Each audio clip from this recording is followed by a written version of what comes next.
We are earning money, but we are very poor in saving money. So to help us become smart investor and sound financial planner, we have with us today Dr. Nitin Bhagli sir. On behalf of Lifestyle and Work Group, I welcome you sir. Sir is practicing orthopedician and past president of Orthopedic Society of Pune. He is founder member of WealthCon Group, which is famous for spreading financial education amongst doctors. So let's hear from Bhagli sir, the expressway to financial heaven. You can post your questions in chat box. We will be discussing questions after sir's talk. Over to you, sir.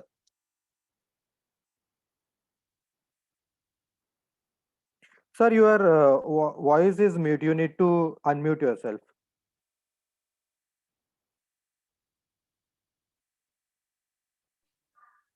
Yes, sir. Okay. Yes, you are audible now. Okay.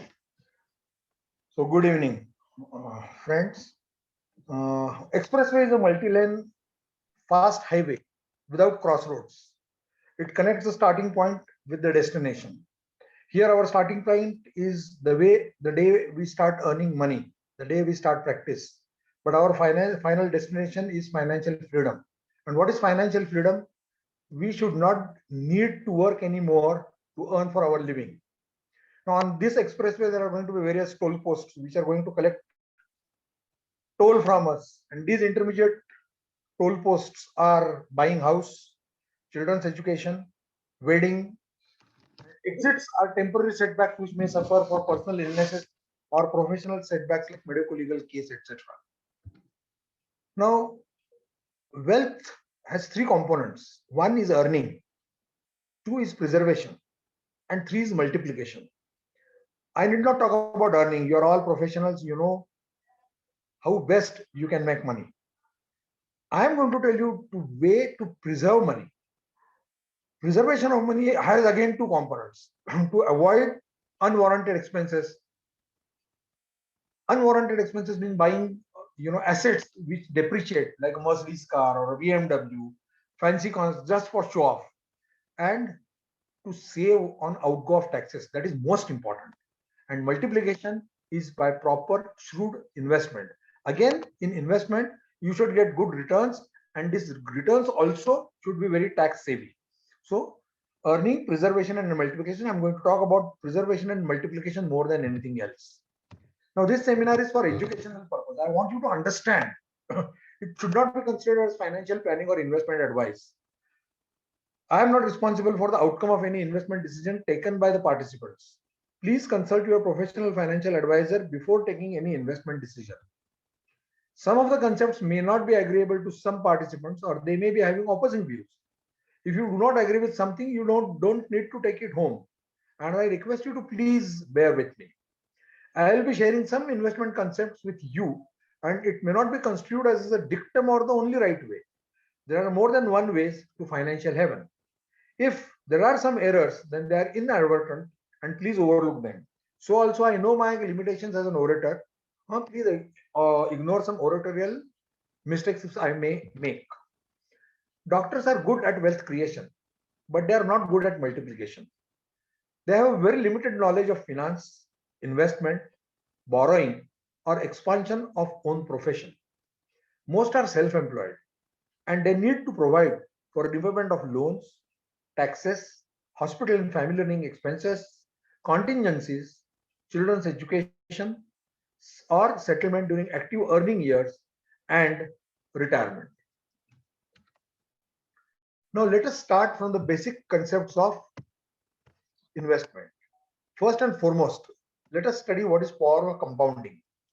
Now, if I invest rupees 1000 with a rate of interest of 12% and invest it for a span of 10 years, my 1000 rupees will grow to 3262.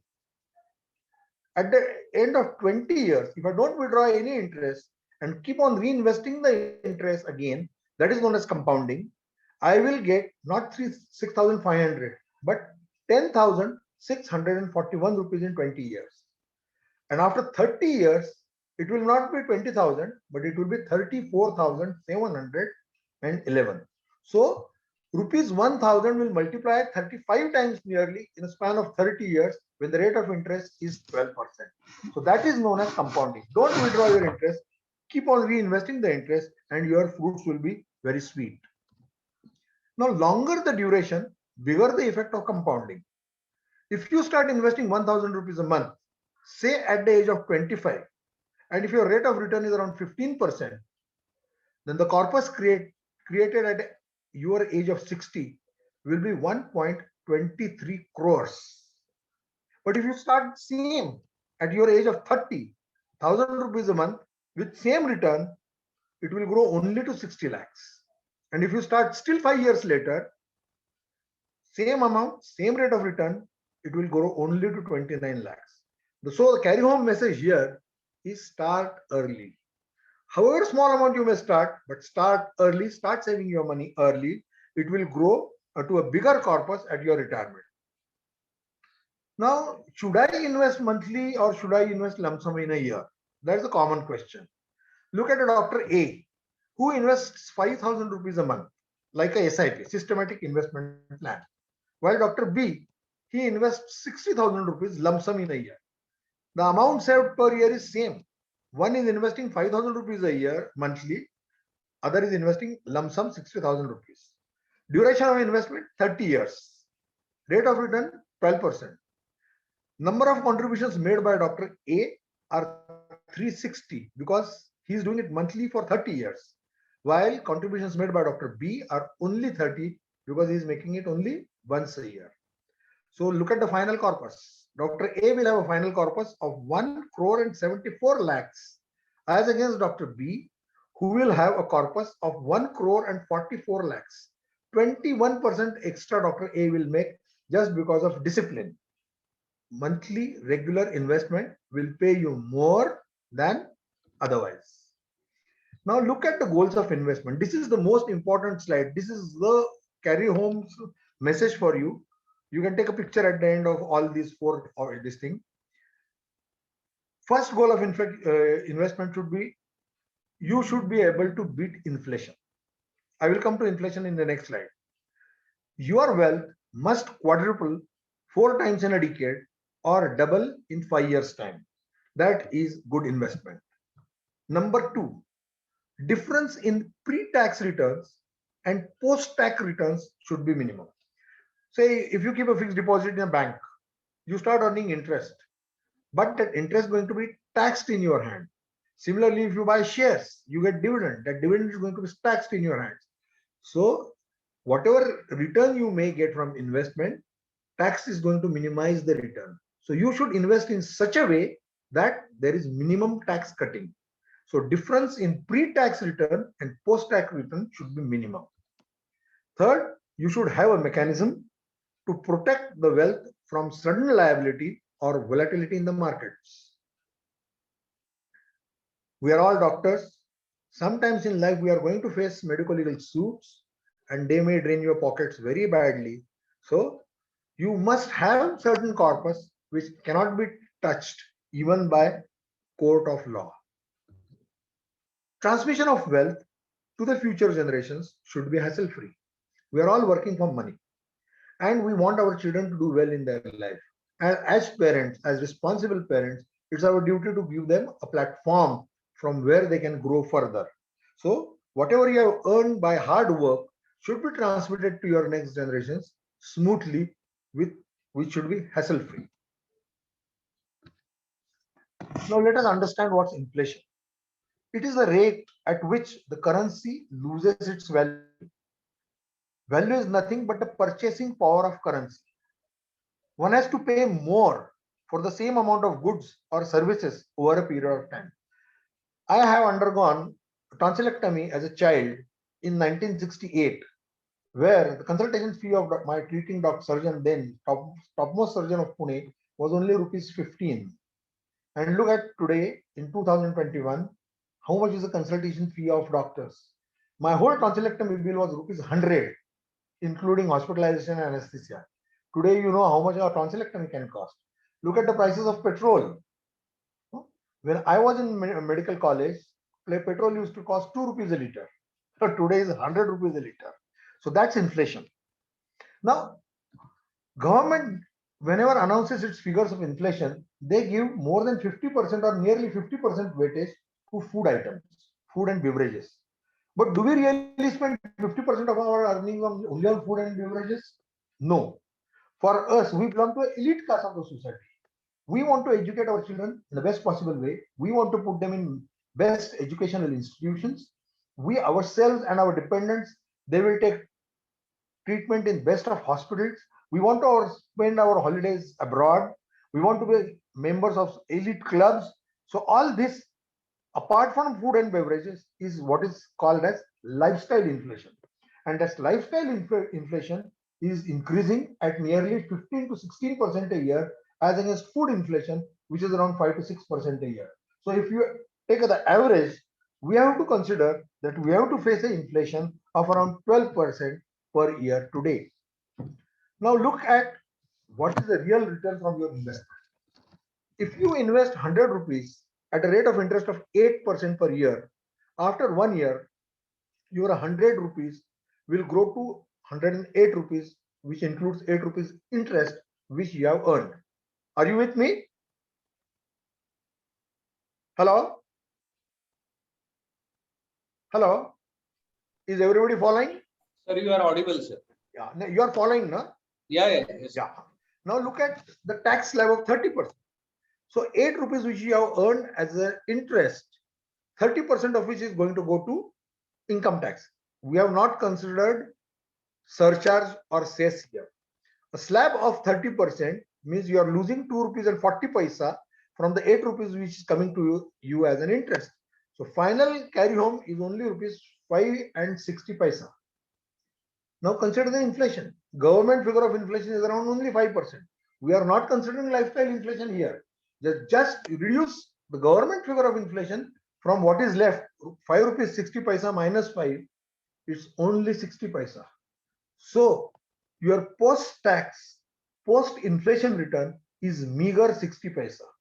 And if you consider lifestyle inflation here, like education, healthcare, leisure holidays, and all those things, you are earning negatively.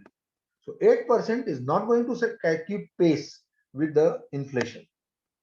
Understood? Now, what are the asset products which look towards for investment? There are asset creation products and there are asset protection products. Both are equally important. You are working hard to create assets, then you should take care to protect your assets as well.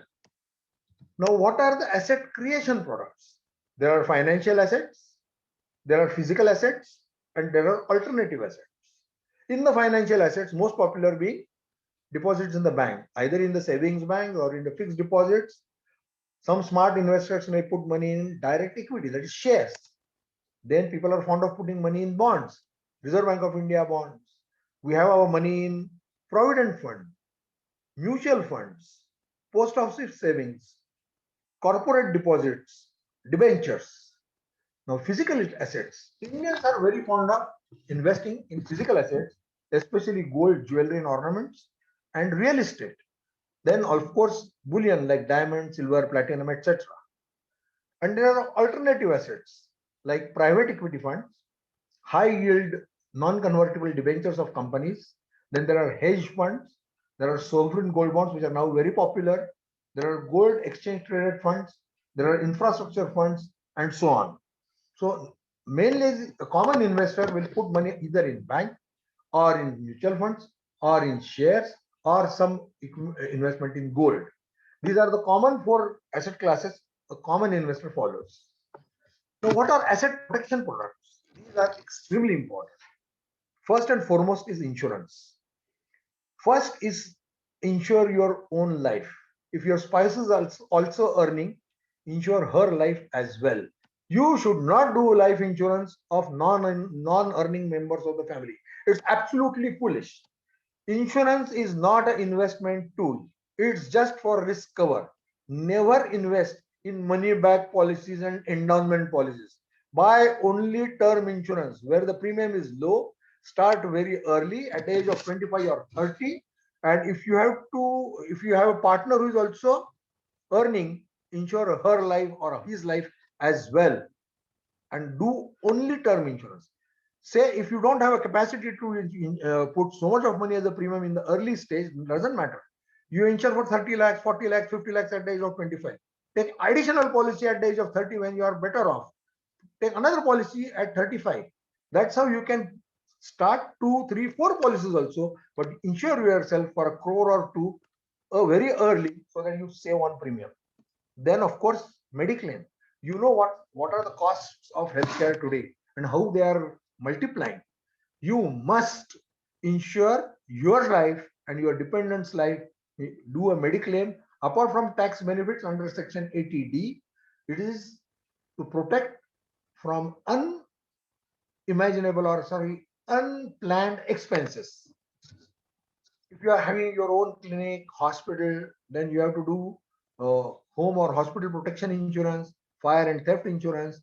First and foremost, as a professional, you must insure yourself adequately under professional indemnity insurances, because today doctor is a seller of the service, patient is a buyer of the service, and he can sue you anytime. So even for 2 to 3 years after retirement, you should continue to have a professional indemnity insurance. The amount you insure yourself for depends on your branch. If you are a surgeon or an anesthetist, you have to, take a heavy insurance. And then if you're a cosmetic surgeon or orthopedic surgeon and you are doing high-end surgeries like joint replacement, obesity surgery, then of course you have to give all these considerations in insuring yourself in under professional indemnity plan. Then jewelry and valuable insurance, of course. Future and option hedging for equities. I will not deal with this because most of you are novices and you do not really know what is stock market, how it operates, and how to insure from volatility in the markets. If you have a huge portfolio, future and option hedging offers you one opportunity to hedge your portfolio. Cash in the bank is one of the most important asset protection product. You will be laughing at this statement, but yes, it comes handy in contingencies. Now look at the returns of various asset classes in last 30 years. This is from 1986 to 2017.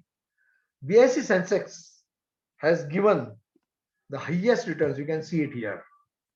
The second best is this blue line, light blue. It is Public Provident Fund. Third is this yellow line, gold, and last fourth is fixed deposit.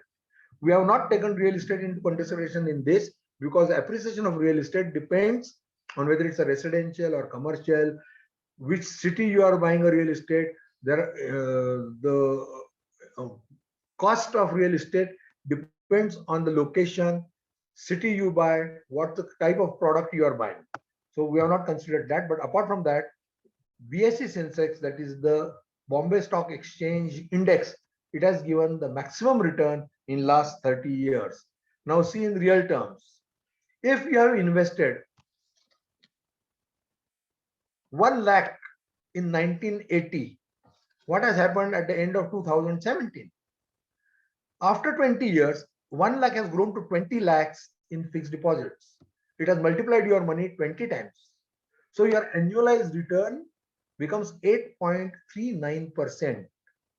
But in those 30 years, inflation was 7.67%.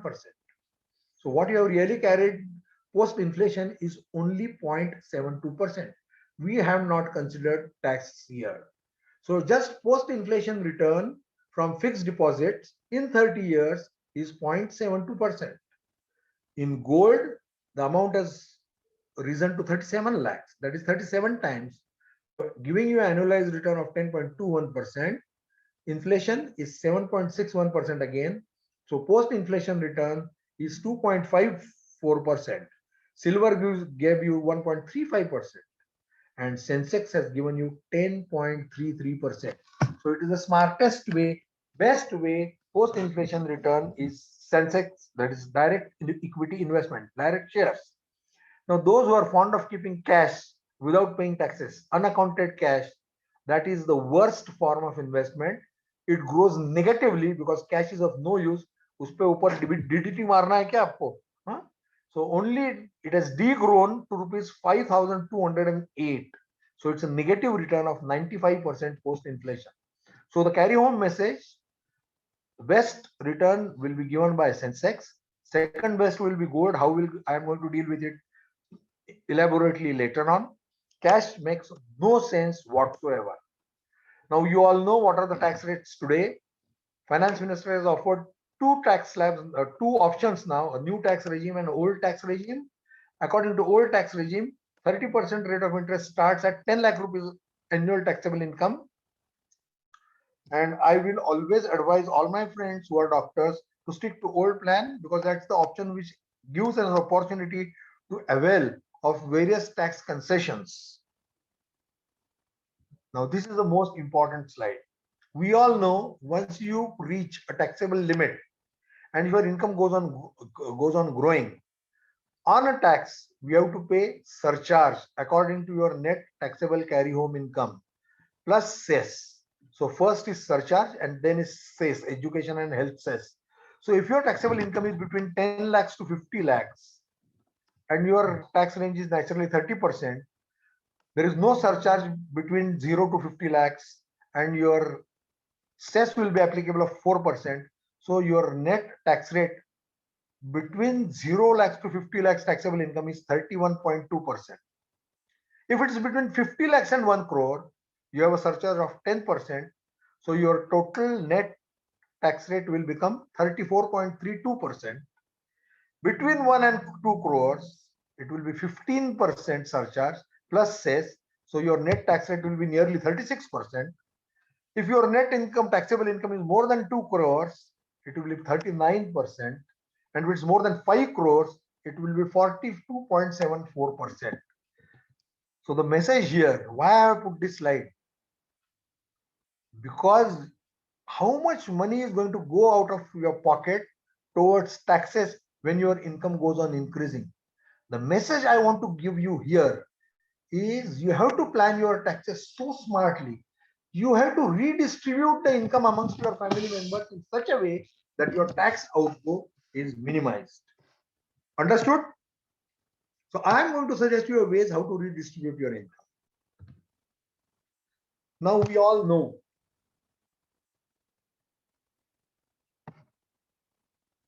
you have to select appropriate tax model. Now better tax planning, utilization of maximum income slabs of your family members.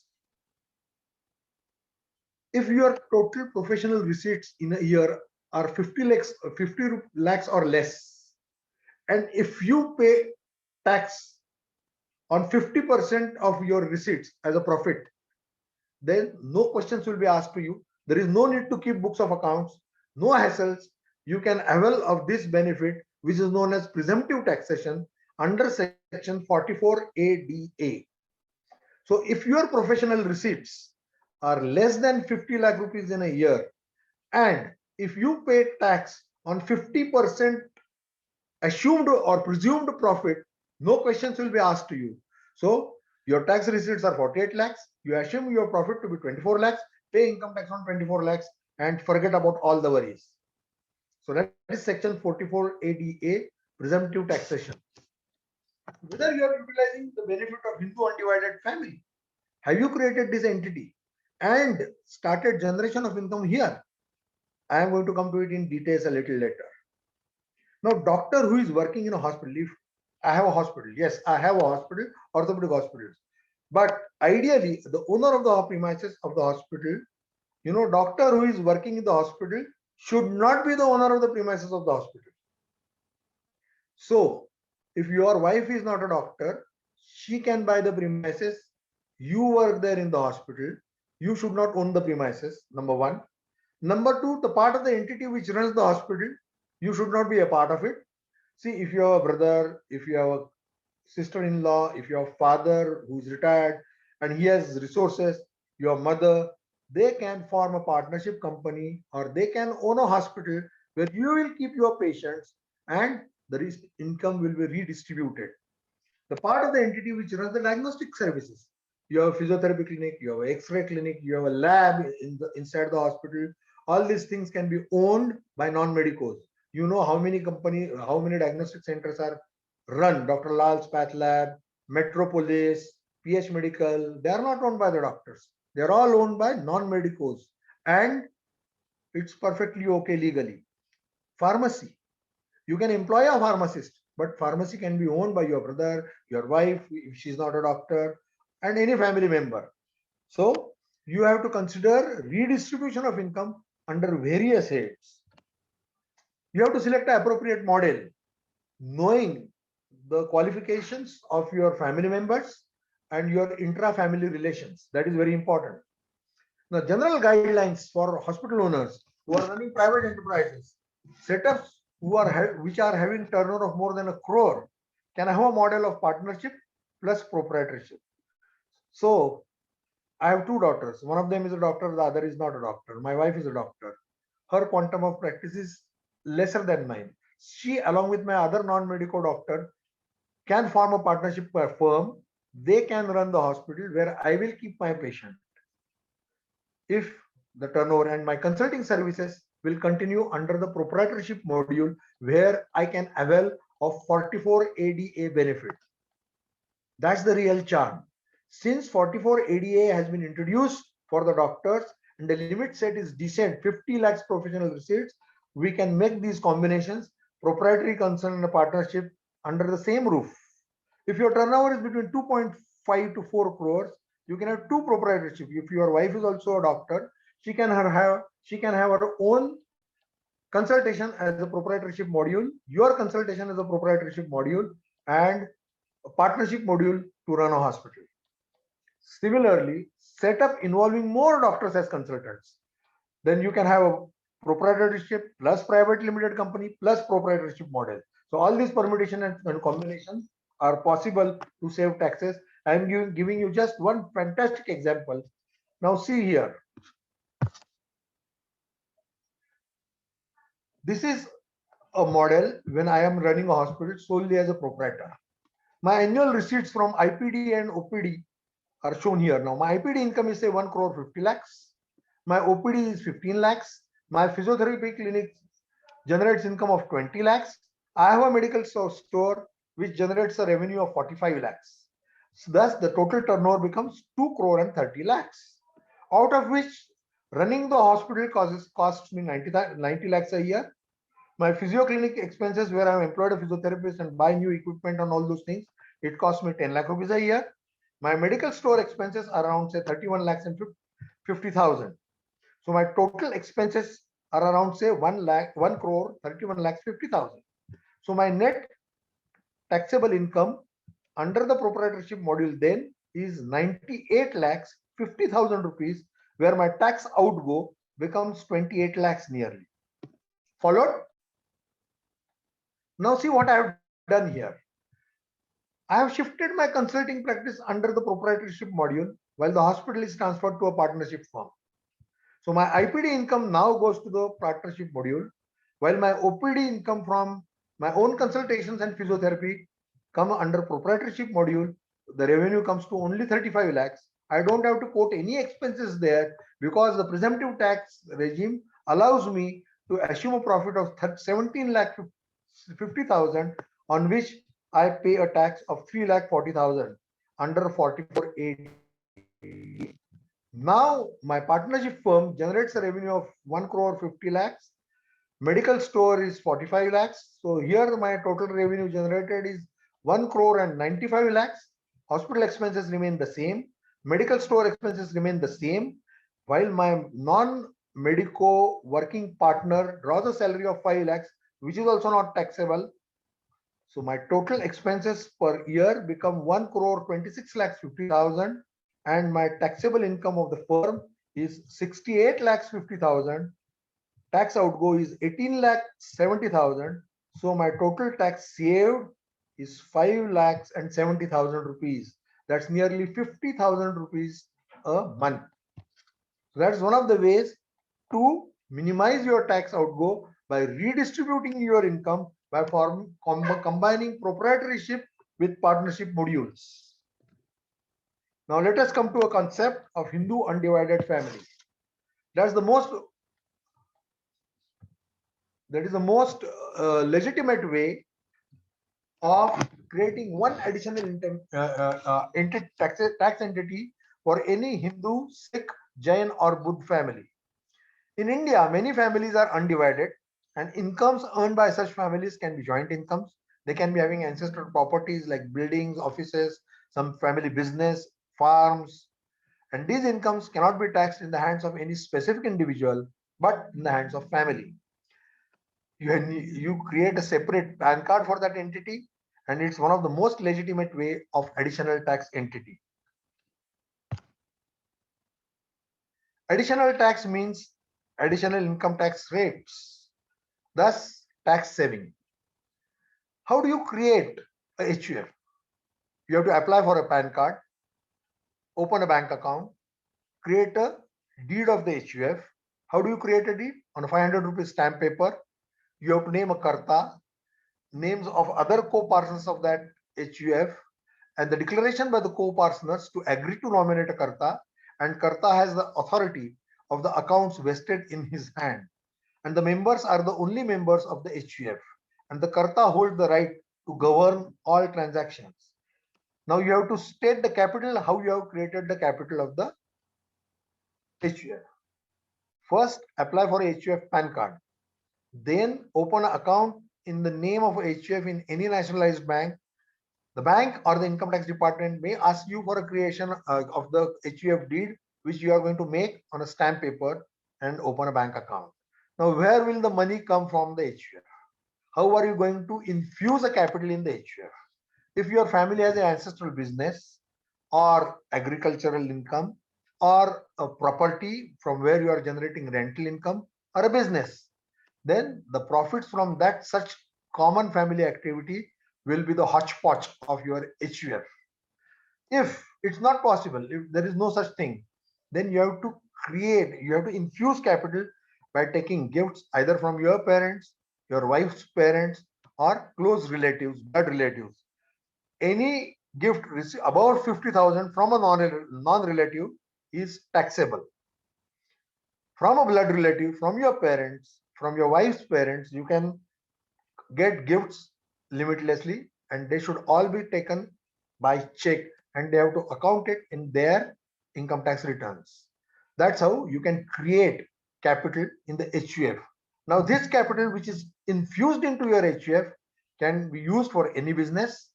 It can be used in shares or mutual funds, in real estate, but I never advise to put that money in real estate, because ultimately the other family members are a part of HUF, and if there are conflicts amongst the family members, the title can become problem. To liquidate that property can become a problem. So it's best to invest that money in shares, mutual funds, or do some business. In my hospital, my extra turnover, my extra clinic belongs to my HUF. I have two daughters. I have no son. I am the Karta of my HUF. My wife and my two other daughters are co-partners. Now look at this example.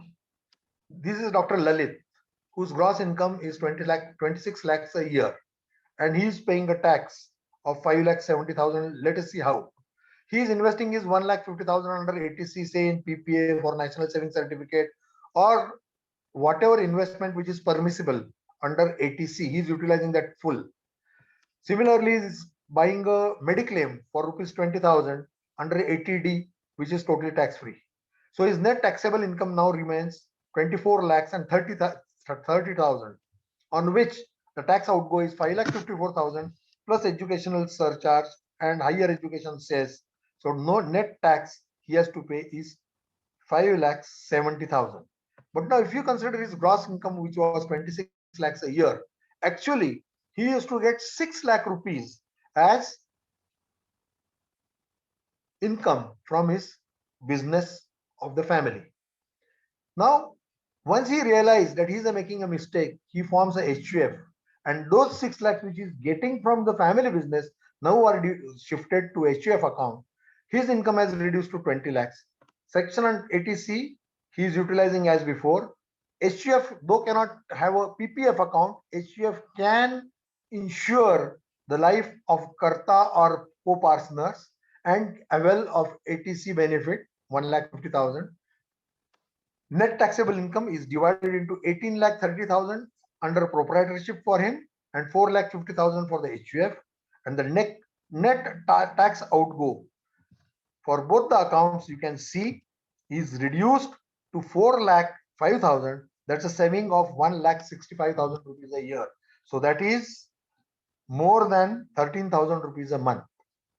So that's how creating one additional legitimate entity will help you save your taxes. So those who have not yet started, everyone who is married, though he does not have a children, he can still have a HUF immediately. Your parents can have their independent HUF, you can have your own HUF. Your married daughters continue to be the co-partners in your HUF. Now, how do you save money? We are all very fond of buying cars for show off and for personal use as well. Now, this example I have given for high-end earners from Mumbai. This talk was given in Mumbai in front of most elite orthopedic surgeons. People are very fond of BMWs, Audis, and Mercedes. So this was an example, but this is applicable to even a Maruti. Now, buying a car, if you want to buy a high-end car, say Mercedes E-Class, which costs 70 lakh on road, you have to pay 10 lakhs as a margin money, and then you can borrow 60 lakhs from any financial institution as loan. So your EMI on 60 lakhs for 5 years becomes 1 lakh and 27,000 rupees per month. Why do we buy high-end cars? Because it gives us depreciation, 15% depreciation per year. So you save on taxes by claiming 15% depreciation every year. So over 5 years, on a car of 70 lakhs, you get a depreciation of say about 39 lakhs, and you save taxes of around 13 lakhs and 62,000. 13 lakh 63,000, right? But what you have lost, you have put 10 lakhs as a margin money. You are losing interest on those 10 lakhs over 5 years. At 8%, it is going to, you are losing interest of 4 lakhs. In 5 years, you are going to do a zero debt insurance, plus you are going to service the car at least once a year. High-end car servicing is also very expensive. So over 5 years, towards insurance and servicing, you are going to spend at least 6,25,000 rupees, and every 30 to 35,000 kilometers, you are going to change either the battery or the tires or both. So that's going to cost you another 3 lakhs. So within 5 years, you have saved a tax of 13 lakhs, but you have already lost 13 lakhs in interest, zero debt, servicing, and replacement. As against, now don't think of buying a car today. People have now not buying a house, they're staying in a rented house. Similarly, you can think of taking a car on lease rental. It is official now. All these years, companies were not giving cars on rent or lease to individuals, but because of lockdown and downfall in business, almost all the companies, Mercedes, Audi, BMW, Skoda, Maruti, they have started leasing cars to individuals. Now, the same car which I am talking of buying, you go to a Mercedes dealer and take the car on lease, maximum they give for 4 years, and they have a set limit per year, either 10,000 kilometers per year or 20,000 kilometers per year. Any extra mileage, if you may drive, that will cost you more. And on individual basis, you have to strike a deal. Insurance is there, maintenance is there, and all those things. This is 1,25,000 rupees a month towards lease rental. Insurance will be done by the dealer. Annual servicing will be done by the dealer, and the insurance will be theirs. So in 5 years, what you are going to spend as lease rental is 75 lakhs. Now all this 75 lakhs is going to be an expense for a doctor, because conveyance and transportation is a totally permissible expense. So what you have saved towards tax is 26 lakh 25,000 as against 13.5 lakhs a year, plus all this. So here you are not benefited even 1 rupee considering all these expenses, but on the right side, there is only gain and gain. You have gained 26 lakh 25,000 towards tax saving. Now look at the ad. Maruti Ignis it is giving you a lease rental of 19,174 per month for 4 years. It's Ignis Delta AMT. Look here, Wagonar, it is giving you, it is on release 17,181. So this scheme of Maruti is known as Maruti Suzuki Subscribe, where you can get a car on lease from the company or the dealer. So that's one way of saving taxes. Next. Now, I already said those who are attached to big corporate hospitals and whose earning is hefty and in the form of check, and since they are attached to big hospitals, there is no way adjustment or redistribution of income possible. What they can do, if their wife is a non-earner, if she is not a medico, huh, he can give loan to his wife, and then wife can buy an expensive car and lease out that car to the husband. Huh? Now look at the lease rentals for an expensive car. These rates are from Pune. These I have collected from the net itself. And just last week, if you take a car on lease, say it's a Mercedes E250, 60 rupees per kilometer is the charge for Mercedes E50. And any cab owner wants at least 250 to 300 kilometers per day run of that car. So 60 into 250 is 15,000 rupees a day. Those who are earning very hefty sums from corporate hospitals towards professional charges can use this idea and pay that hefty rental fee to their wife or their HUF, which will buy the car, and you will take it on lease from them. What you have to ensure, take a shop act in the name of the owner, either a HUF or a wife, start a company, Sita Travels or Tours or whatever it is. And secondly, you should pay commercial road tax every year and not one-time tax, which we normally buy as when we normally pay as a buyer, as a proprietor. So these are the only two precautions you have to follow. Then you will save very heavily and the income will be redistributed amongst your taxable entities. Think, apply. And this is not only applicable to a car. Those who are leading orthopedic surgeons can buy a robo, laparoscopic equipment, arthroscopic equipment, and whatnot. So buying expensive equipment on lease should be a mantra. We as Doctors Association should now strive hard to convince the companies to give us instruments on lease and not on sale. Now we all know what is Section 80C, what are benefits up to 1,50,000 rupees per year. Equity linked savings scheme is fantastic because it is market linked and returns can be good. Only thing is lock-in period for minimum 3 years. So you can't sell the shares which you buy under ELSS for 3 years. Public Provident Fund, according to me, is best because it has a legal security. You are investing in a corpus which cannot be touched even by a court of law. It's going to be a retirement corpus for you.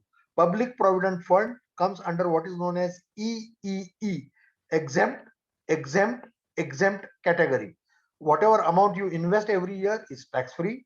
The interest generated from the already accumulated investment is tax free. And when you withdraw the sum at the end of maturity, at the end of 15 years or further 5 years extensions, then the withdrawal is also tax free. Same is applicable to Sukanya Samruddhi Yojana.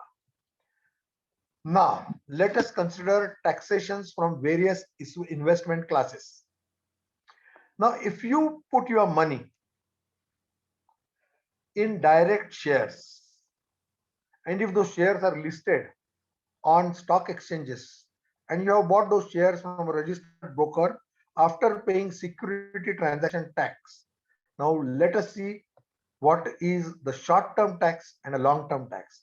Any investment in shares or equity mutual funds, if it's held for less than 12 months, and if you sell and realize the profit, it comes under short-term capital gains category. But if you held those shares or equity mutual funds for more than 12 months, it immediately becomes a long-term capital gain, and any profits generated by sale of these investments in equity mutual funds or shares after 1 year will be taxed only at 10%. So on one side, you have seen that your tax slab may be more than 30% when your income exceeds 10 lakhs.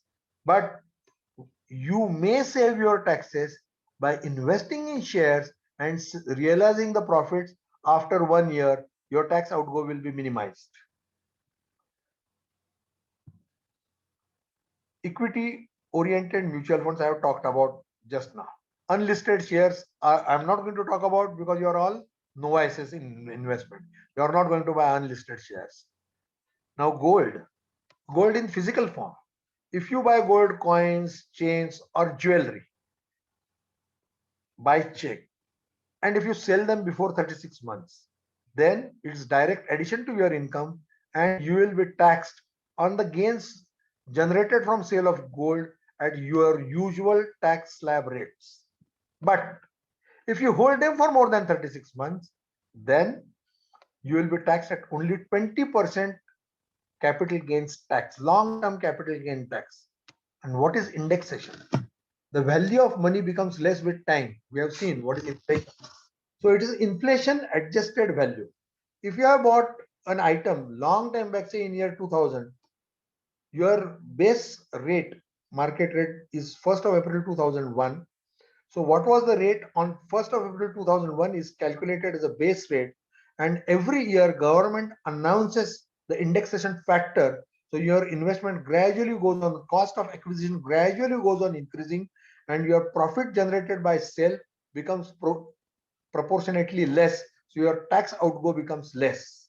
So that is known as indexation. It is inflation adjusted acquisition price.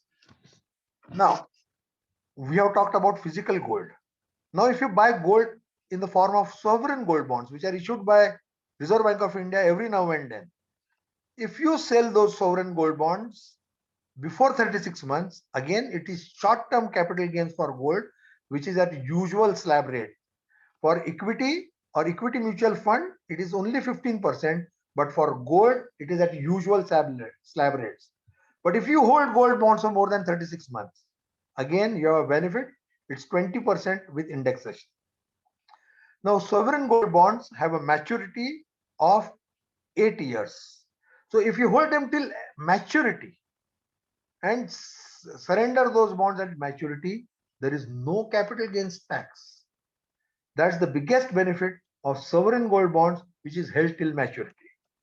Now, if you hold gold in the form of exchange traded funds or units, and if you don't hold them for more than 36 months, again, the same principle as sovereign gold bonds held for a short duration.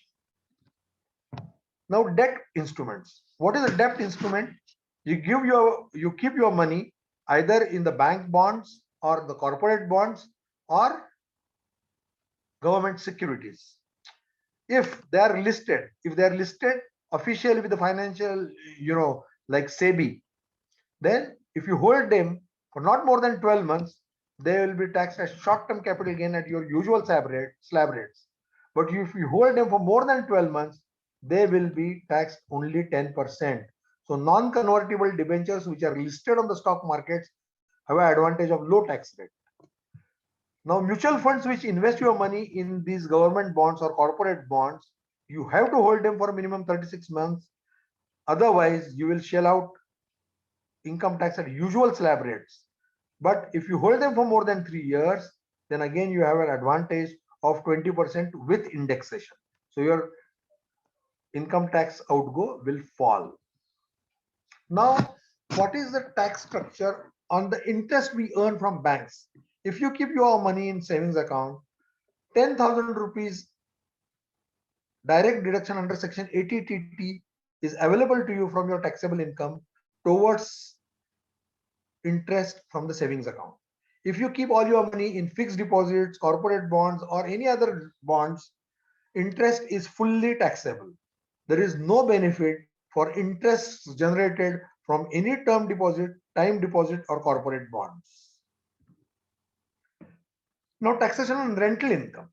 If you have bought real estate, commercial or residential, and if you are getting return, here is one area where there is good tax concession. Rental income comes under the head of income from house property and section 24 is applicable for such incomes. May it be a residential property or a commercial property or an industrial property or open land alone. Basis of tax is annual value, which is determined either by rent actually received by you or the reasonable amount for which the property can be leased out, whichever is higher. And this is available from the ready reckoners of the government. You get a standard deduction of 30%, irrespective of whether the owner has actually incurred an expense on repairs or renovation. So whatever rent you are collecting, either from the commercial property or a residential property, 30% of the rental income is reduced as standard deduction.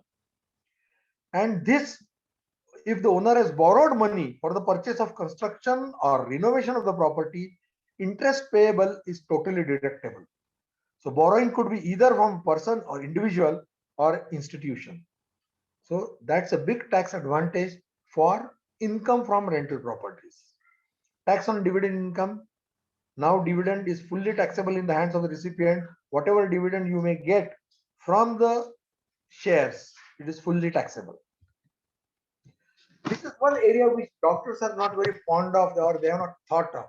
There is one provision in the Income Tax Act, Section 80 CCD. It gives you a total exemption of 50%, 50,000 rupees from the taxable income. And if you are taxed at 40% tax slab, it is a net saving of 20,000 rupees for you as a tax. What is Section 80 CCD? It is applicable to your investments in National Pension Scheme, NPS. If anyone, employed or otherwise, invests this amount in National Pension Scheme, Tier 1 account or Atal Pension Scheme, you get this deduction. This National Pension Scheme is totally transparent. It is simple, it is portable, and it is regulated. And again, the tax structure here is exempt, exempt, exempt. The amount you put up to 50,000 is tax free. The interest you generate, however, your investment may be exceeding 50,000, but the interest on whatever you have invested is totally tax free. And the withdrawal you do at the age of 60, you are allowed to withdraw a limited amount that I will come to very soon.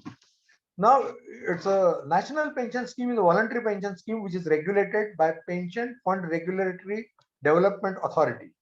It was introduced in 2004 for the new government employees, but from 2009 it was extended to all on a voluntary basis.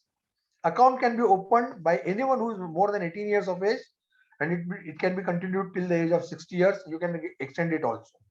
Under this scheme, subscribers invest in a fund which is chosen by you, and they get a lump sum depending on the performance of the fund at their age of 60. Extra deduction of 50,000, which I already talked about. NPS belongs to EE category. PPF and EPF are the only two investments which come under this category. Now, planning of finance depends on your age, your status, whether you are employed, you are self-employed or entrepreneur, your stability of income, your family responsibilities, whether you have any additional source of income, your financial goals, and your risk appetite. Direct equity, as I already said, is the best asset class to invest for anybody.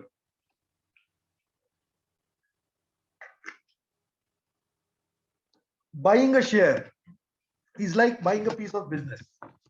Price of this piece of business will depend on the demand and supply of that share in the market, which is known as market dynamics. Now, what decides the market dynamics? What will rise the demand? Who will buy these shares? Those where the companies, the strength of the brand of the company it makes. We all know Colgate, we all know Close Up, we all know Bajaj Auto, we all know Hero Honda, we know Maruti.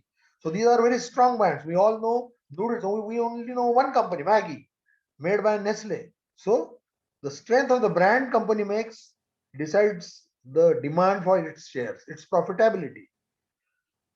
The loan amount in the balance sheets of the company, return of the investment company generates, the cash flow, quality of the management, growth in the top line and the bottom line, all these factors will decide the demand for that share. More the demand for the share, more will be the price of that share. We all know Infosys, Tata Consultancy Services, Bajaj Auto, Asian Paints, Titan, Bajaj Finance, HDFC Bank, HDFC, all these famous companies with monopoly in their sectors, and there is a heavy demand for their shares. That's why their shares are expensive. Now, how do we earn money from the share market? One is dividend income.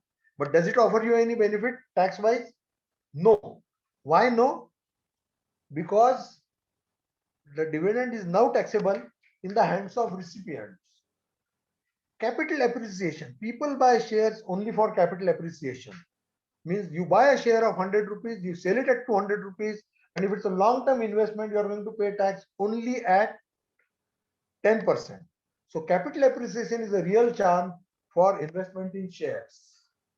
Companies doing well will also reward their shareholders by allotting free shares, that is known as bonus shares, or at discount to the market price, and that is known as rights shares.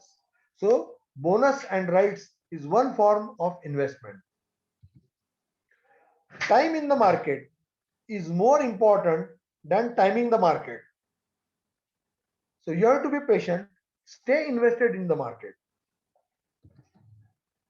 Now, what are the tax benefits on equity investment? We have already seen.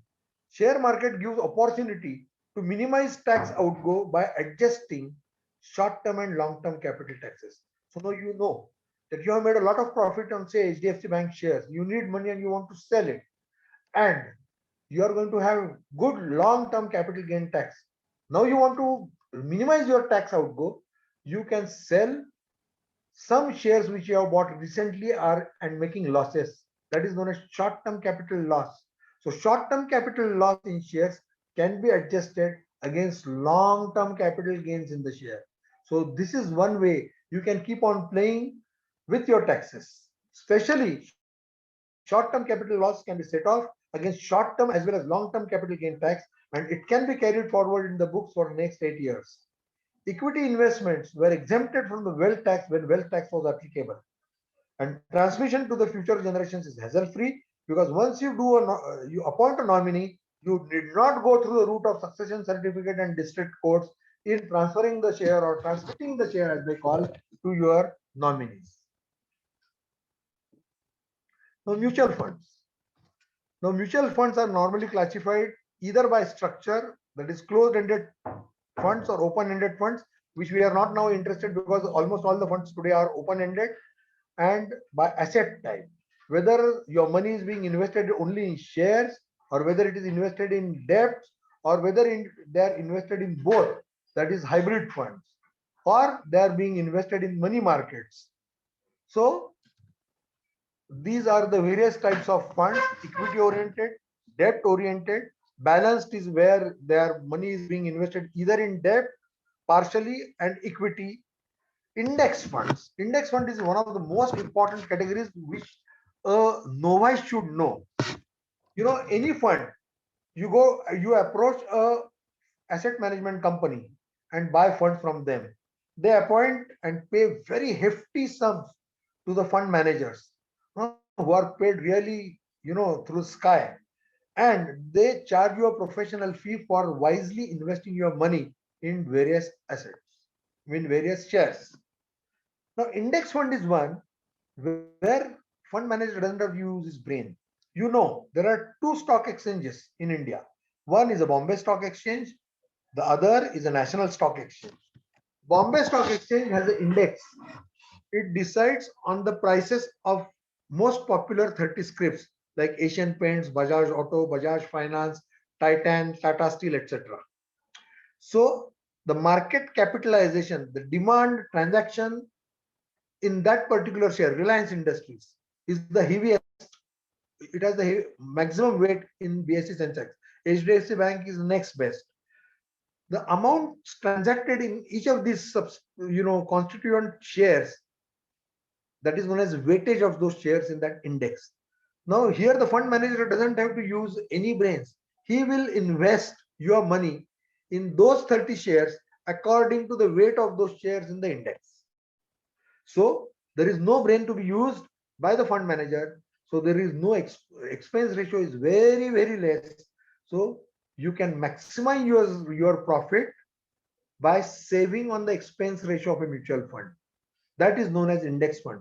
You can invest in BSE, Sensex, or more popular is NSE, National Stock Exchange Nifty, Nifty 50. Similarly, our bank Nifty, healthcare Nifty, and all those sectoral funds, they have their own benchmark indices where the fund managers will put your money in the same weightage as the index is composed of. And then you have these options: overseas equity fund.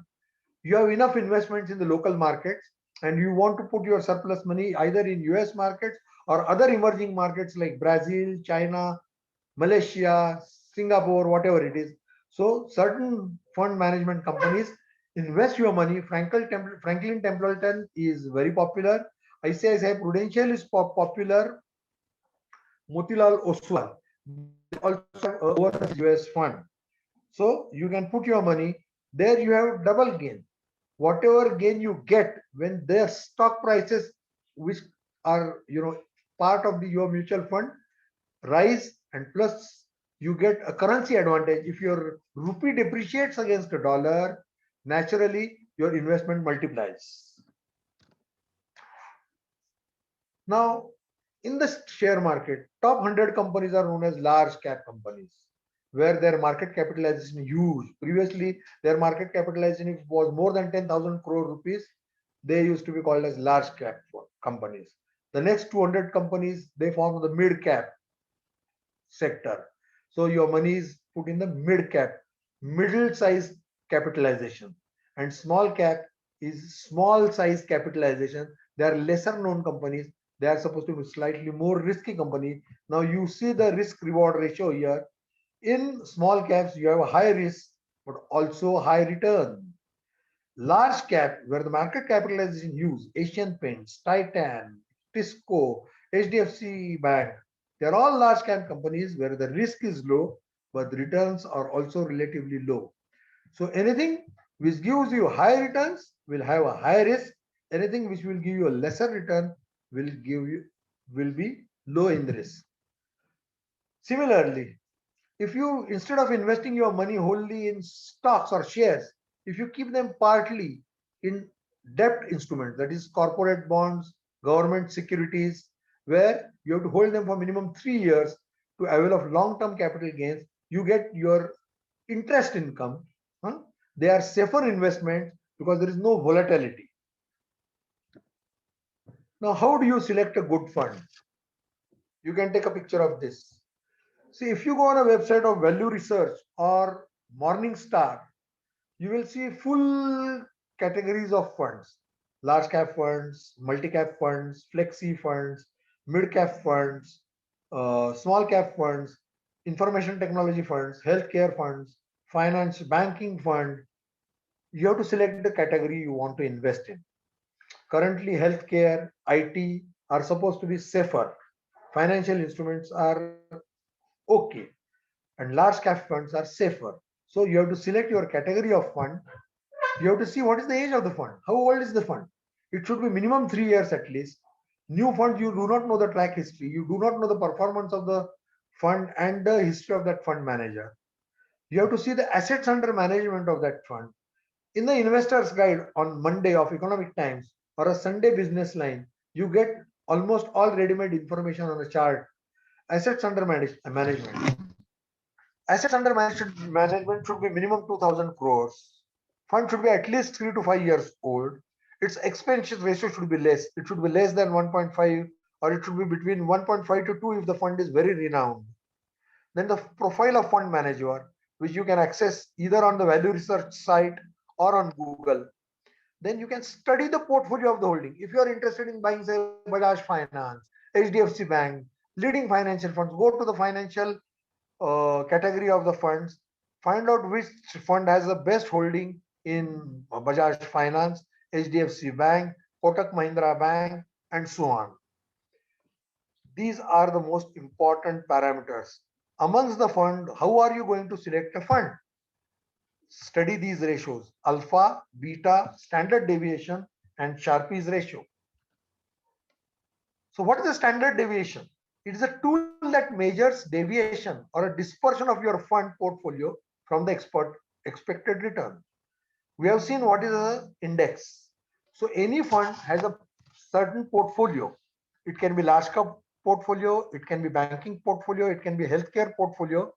But what is the benchmark index of that category of shares is giving return of? If your fund is having a standard deviation of 7% and average return is around 15%, that means your fund has to a tendency to vary from 8 to 22% in returns. A standard deviation of 7% on an average return of 15% will give you a return which varies from 8 to 22. So lesser the standard deviation, more stable will be your return. Sharpe's ratio, it's a very important tool. Per se, it has no value. But if you compare return from your portfolio and return from a safe investment like a government security or a fixed deposit in a bank, return from the fund minus return from the safe investment like a government security or a term deposit divided by standard deviation. So that ratio is known as Sharpe's ratio. Higher the Sharpe ratio, better risk adjusted return. So where do you get this? You get it in a value research. Per se, it has no value. But if you are now looking for a best large cap fund, amongst the best performing large cap funds, if you see the Sharpe ratio of your fund of your choice, the fund which has a higher Sharpe ratio is safer to invest because it is giving you better risk return, adjusted return. Alpha. Alpha means the excess return you get from your fund as compared to the benchmark index. Higher the alpha, the better for you.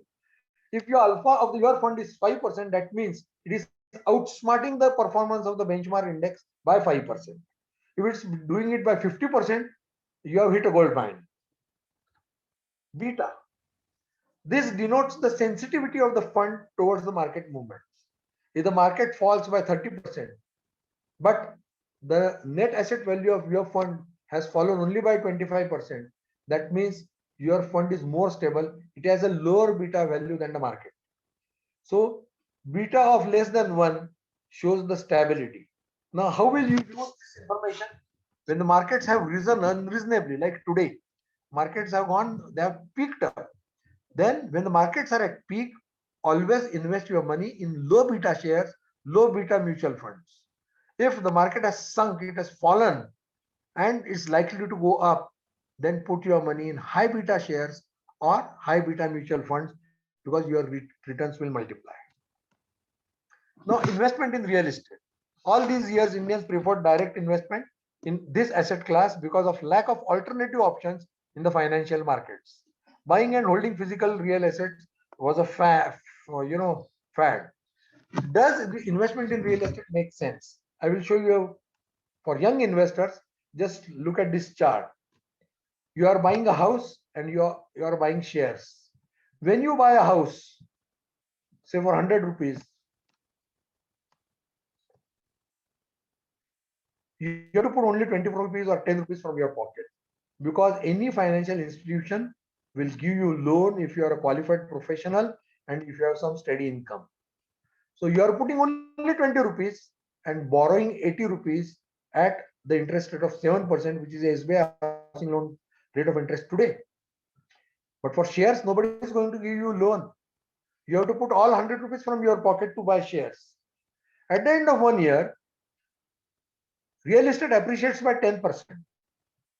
Shares appreciate only by 12%. But housing investment is done on loan.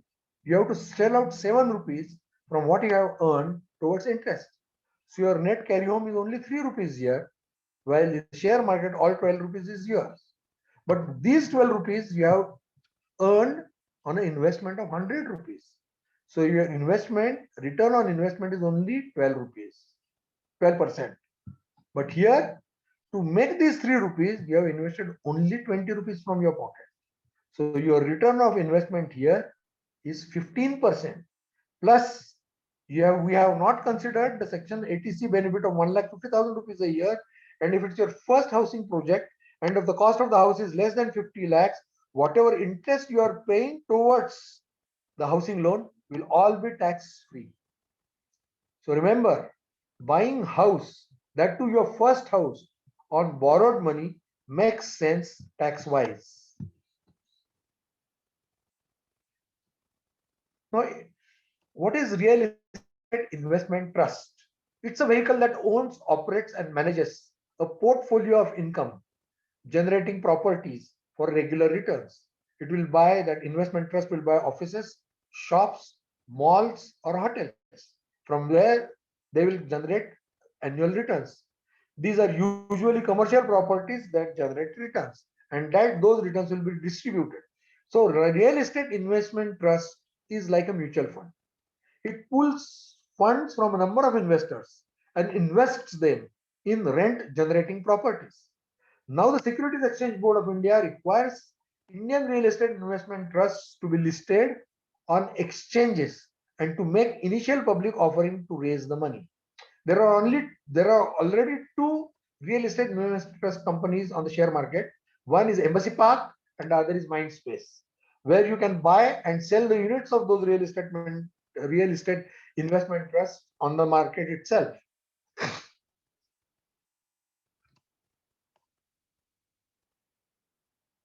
Now, each fund has its own strategy.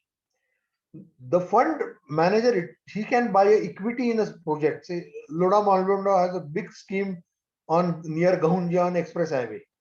So the real estate investment trust company can become a partner. It can buy a share of the whole project. So they can part in partnership, or they can lend the money to a promoter or developer in the form of debt, like a banker, or they can have a combination of equity and debt, that is known as mezzanine structure of investment. What REIT will offer you as an individual investor, you may not be able to put heavy investment in any real estate project, but for a small investor, it gives you asset diversification, it gives you geographic diversity. Sitting in Pune, you are buying a property in Noida, Delhi, in Bangalore, which is number one real estate market of India, Hyderabad, tier 2 cities. It gives you developers diversification. Some money will be put in Loda's project, some money will be put in DLF, somebody will be put in, say, Ashoka Buildcon and various other renowned builders. Then the real estate investment trust will collectively negotiate for all of us. So you will get the lower entry points, you will get a discounted price, secured repayment. They will have a team of legal experts, so there will be higher due diligence. And this property churning and decisions to sell or liquidate the property will be done professionally by the active asset management and control, and it will lower the overhead costs. So what it does not offer you, it will not give you buying rights or investment making discretion. So REIT is a good way of investing money. Now always decide in which asset class to invest depending the time duration of your investment. Amongst the mutual funds, this slide you can take a photograph of. If your horizon of investment is less than 6 months, you should not put it in the equity market at all. You can put your money either in the bank account or in liquid funds. These are funds of very short duration of less than 6 months. If your horizon is little longer, between 6 months and 2 years, you can buy debt funds or gilt funds. Gilt funds are Government of India security funds, where the money is reasonably safe. If your horizon is between 2 to 5 years, then you can buy balanced funds where most of it will be parked in debt and only part of it will be invested in equity. If it's more than 5 years but less than 7 years, you can put your money directly in large cap shares or large cap mutual funds. Between 7 and 10 years, mid cap stocks or mid cap mutual funds, and more than 10 years, small cap stocks and small cap mutual funds. Gold is most conventional preferred investment in India. It has high liquidity, possibly inflation beating capacity. It has safety, not of possession, but of preservation of capital. It's a good hedging term, but it has inverse relation with equity. When the share markets boom, gold prices usually fall. Now you can buy physical gold, which I will never recommend because making and remaking and breaking charges will cause more than 30% loss. You can put your money in exchange traded funds. If your time horizon is shorter, between 6 months to 2 to 3 years, or if you want to trade in gold as a commodity, then exchange traded funds give you a good opportunity. And if any long-term investment should be done only in sovereign gold bonds, or you can put your money in gold funds, which are managed by famous banks like Kotak or HDFC, where they deal with gold prices every now and then, and you can buy these funds on stock exchanges like units. ETFs, they give you hedge against inflation. They protect against currency fluctuation. Gold ETFs older than a year attract long-term capital gain tax with indexation. There is no GST, no security transaction tax or no wealth tax. HDFC Gold ETF and Kotak Gold ETF are very popular. Sovereign gold bonds I have already told, you get an interest of 2.5% per annum, but which is taxable. So interest is very poor, very meager. But the best part of this is if you hold it till 8 years, and if gold prices really appreciate in 8 years, your capital gains will be totally tax free. And you can buy as little as 1 gram of gold in the form of bonds. Now, this is one aspect which is very interesting. Structured products. This is one of the last topics I am going to deal with in today's lectures. These are debentures. These are specific instruments which are linked either to the index Nifty, which I already talked about, or they are linked to the derivative market, which is known as what is known as futures and option market. They are mostly designed to counter the volatility of the markets and to protect downside in a big investor. High net worth individuals can invest in structured products to protect from the volatility. Suppose you want to invest 100 rupees in a structured product. If you keep 77 rupees in a debt product like a fixed deposit for 3 years at the rate of 10% or precisely 9.5%, your 77 rupees will grow to 100 rupees in 3 years. So if you give 100 rupees to your fund manager, he will put 77 rupees in a debt instrument where your capital will be protected. At the end of 3 years, you will get your 100 rupees back. What does he do with remaining 23 rupees? One is index linked, which I have told you. That means 23 rupees can be invested in a exchange traded Nifty fund. That is known as Nifty Bees.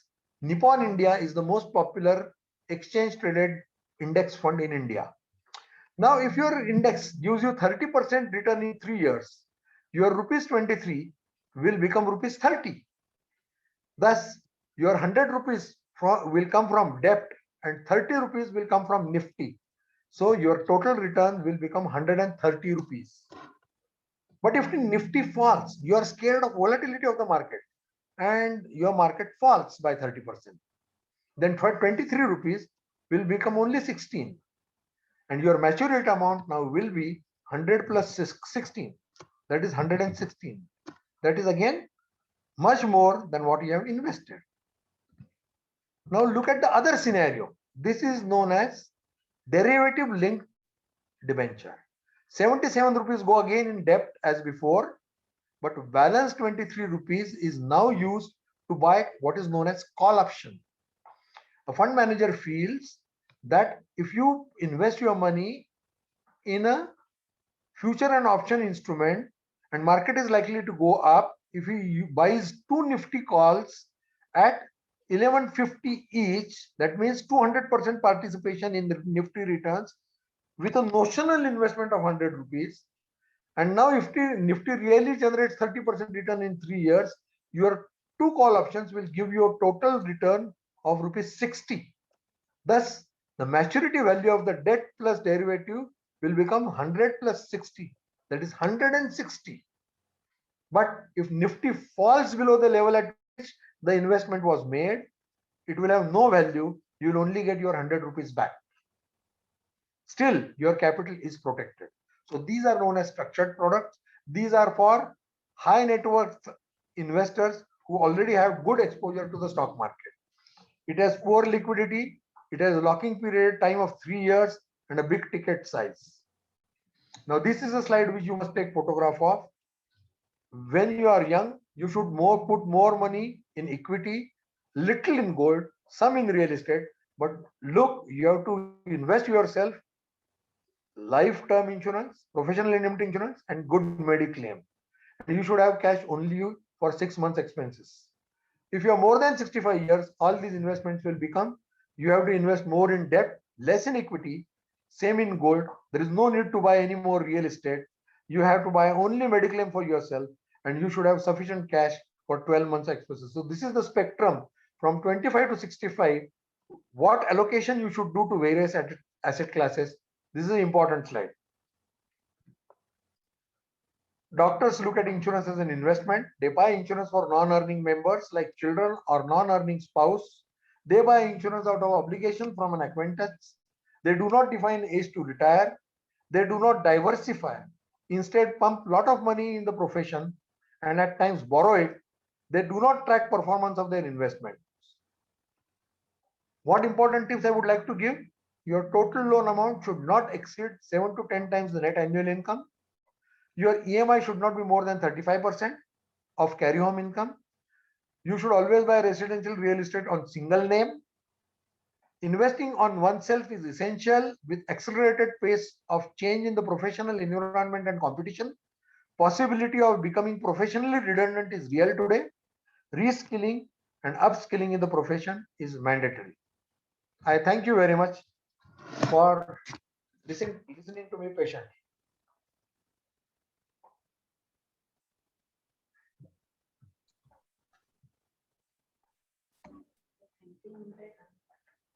Sir, thank you very much for your valuable inputs.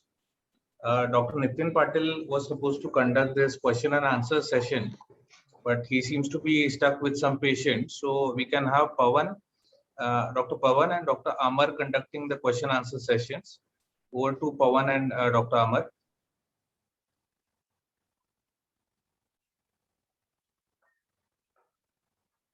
Yes. So, sir, we will be asking some questions. Now, first question is, what about agri income? Can agriculture income be fused to Hindu I have and no Vedic knowledge of family? agricultural income. Agricultural income is supposed to be tax free, but I have no idea of how it's taxed when you are a doctor and plus you have agricultural income.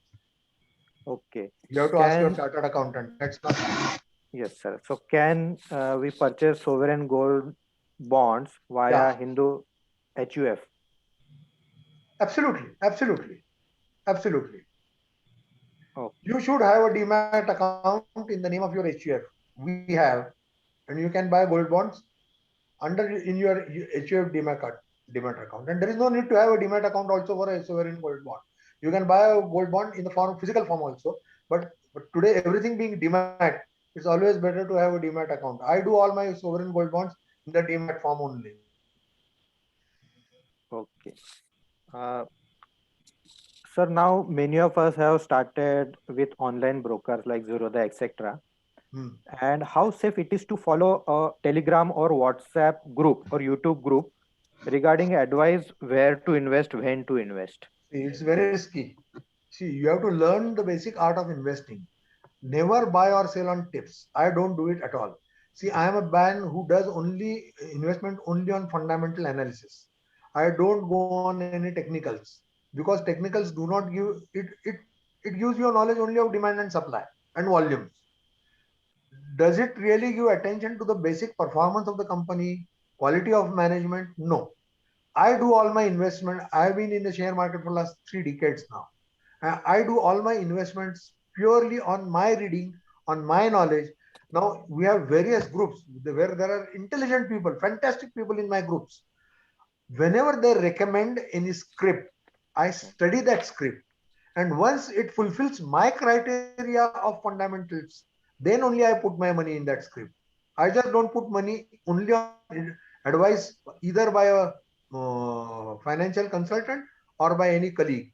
I have to study myself because now I have sufficient exposure and experience in last 30 years to decide what is good and what is risky. Right. Sir. Thank you. Sir, what websites you will advise us to follow to gain knowledge regarding I follow company? for mutual fund. See, I actually, since I have sufficient knowledge in the mutual funds, In the stock market, direct equity, I don't have even 5% investment in mutual funds. Right. But now my daughter has really learned it very well. I only guided her. She does all her study on principles I have taught her from the value research. So Value. investments in mutual funds we do on the ready-made charts available from value research. And value research charts are published every Monday in the Investors Guide supplement of Economic Times. Right. So, sir, is it advantageous to have rented clinic and rented house only rather than owning one? Yes, today that's the trend. See, but rented house, staying in a rented house does not give you any tax benefits. But renting a car gives you 100% benefit. Okay. So, Ah. ideally, for someone who is earning around 2 lakh rupees per month, Hmm.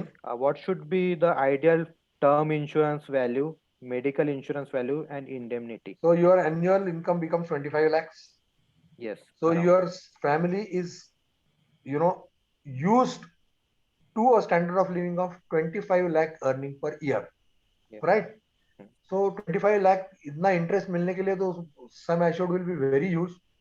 If somebody is making 2 lakh rupees a year as a income, he should insure himself for 5 crores. Okay. And medical health insurance, as It per depends on your fitness, your comorbidities, your family history, genes. So I have had lots of illnesses, and I have a medical insurance of myself of around 88 lakhs per year. I am 65 now. I would have liked to be around 15 lakhs, but nobody is going to give me insurance at age of 65 now. right. And what about indemnity, sir, for physicians and for surgeons? For physicians, it should be at least 1 crore, at least 1 crore. And for surgeons, if you are dealing with high-end patients, it should be 2.5 crores. Okay. Right, sir. So, any more questions? Sir, I want to ask Dr. Amar Rakantia here. Sir, Hmm. if we are done have exposure in mutual fund, Hmm. and they charges like expense ratio. So Yeah. some small case features in like Zerodha and other things where the expense ratio is very less. Can we buy from small case? I think many of my colleagues in my group also they are doing it through Zerodha, but I have personally no experience because I do it through my fund manager, where I have bought structured products linked to these debentures. So I have a lot of investment in structured products because the markets were going up so heavily. So I wanted to protect my portfolio. So I have me and my wife we have put a lot of money in structured products. And sir, if we buy sovereign gold bond through Zerodha and some like Why buy from Zerodha? You can buy it from your regular broker, of course. Zerodha, they are a registered broker on the stock markets. You can buy gold bond from them also and keep it in demat form in their demat account.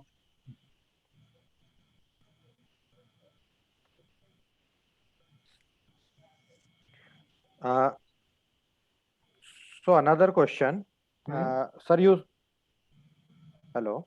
Uh, Yes, sir. So you saw the market fall during the start of that pandemic. yes. So what is your strategy when market falls like this? Shall we exit through share market completely and sit No, tight, no, or never. Time in the market, you have to buy.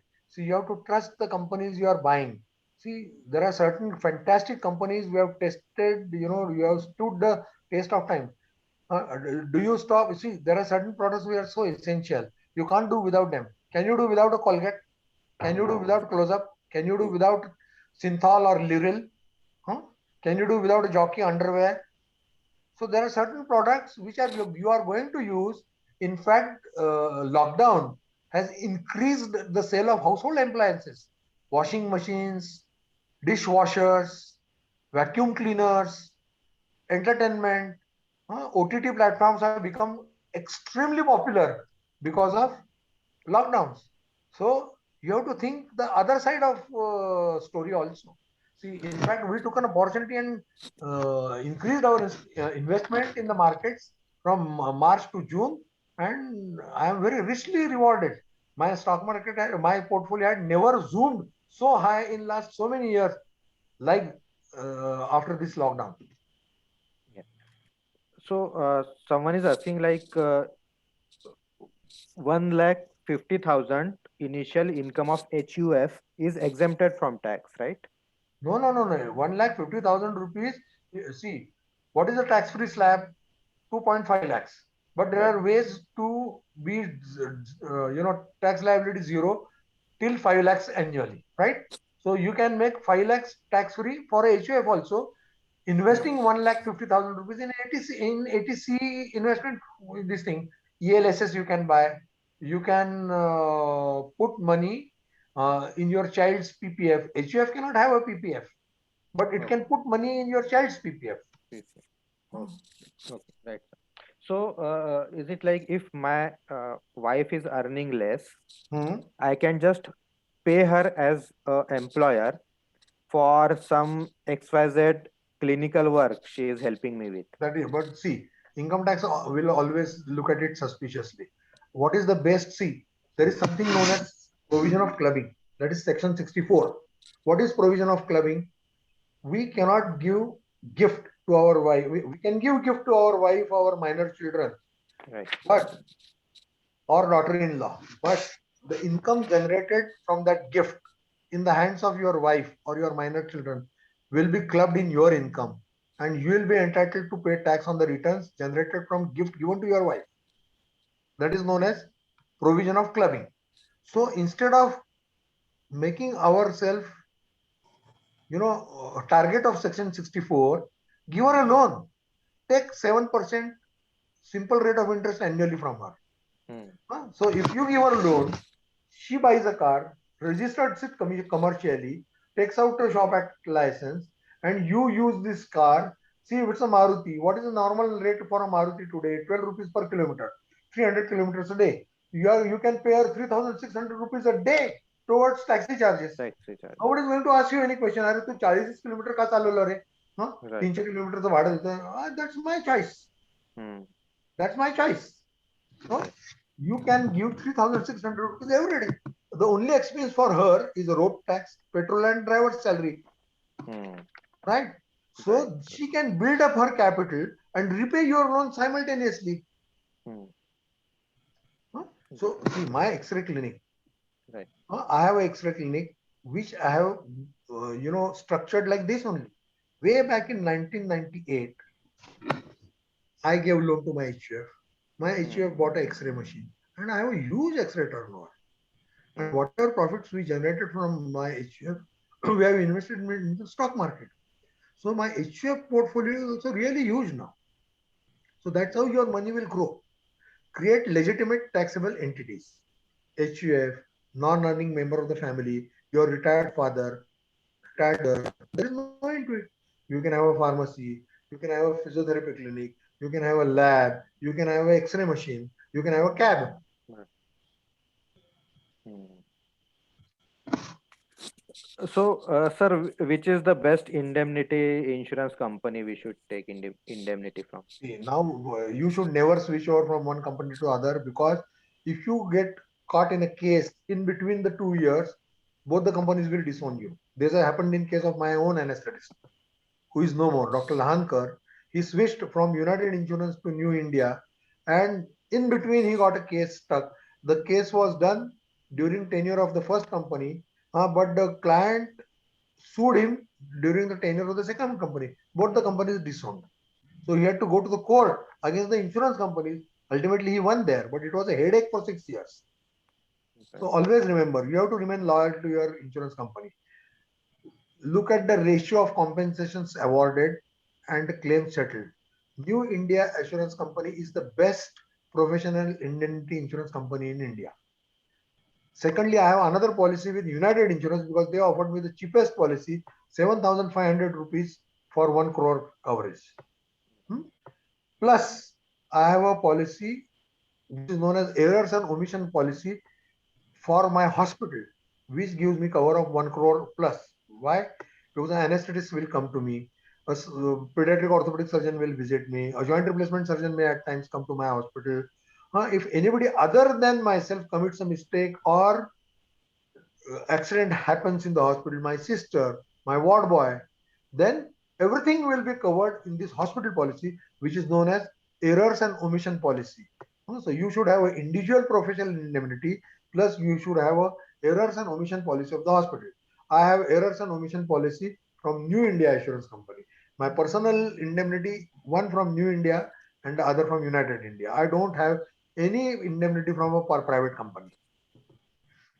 And I have studied this a lot. On professional indemnity insurance, I can give a talk of 15 minutes. What factors you should look at while buying a professional indemnity plan. Right. Are there any more questions? So shall we move ahead with Thanksgiving and summarization of webinar by Dr. Amar?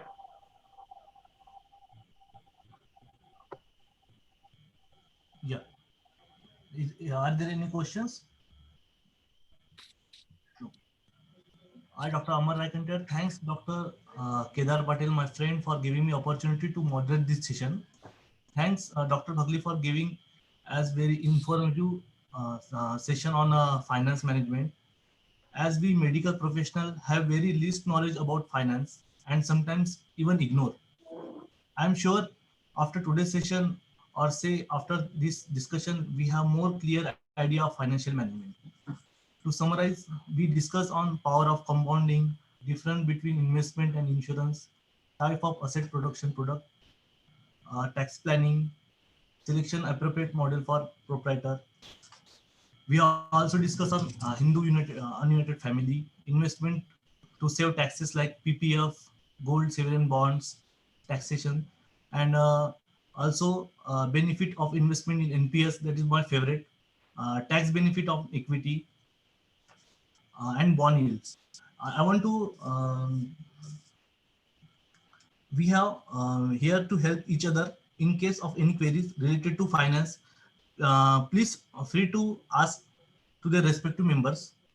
By this note, I conclude once again. Thanks for this interactive and informative session. Looking forward for this more session like this. I hand over to Dr. Kedar Patel now. Thank you very much. Good night, friends. Bagli Thank you, sir, sir. thank you very much for accepting our invite, and it has been a teaser for everyone, and it's just the beginning. Maybe more people will get interested and we'll be coming back to you for advice. Thank you very much. Thank you. Good night. Good night, sir. Piyush, you can log off everyone. Thank you. Thank you. Okay, thank you.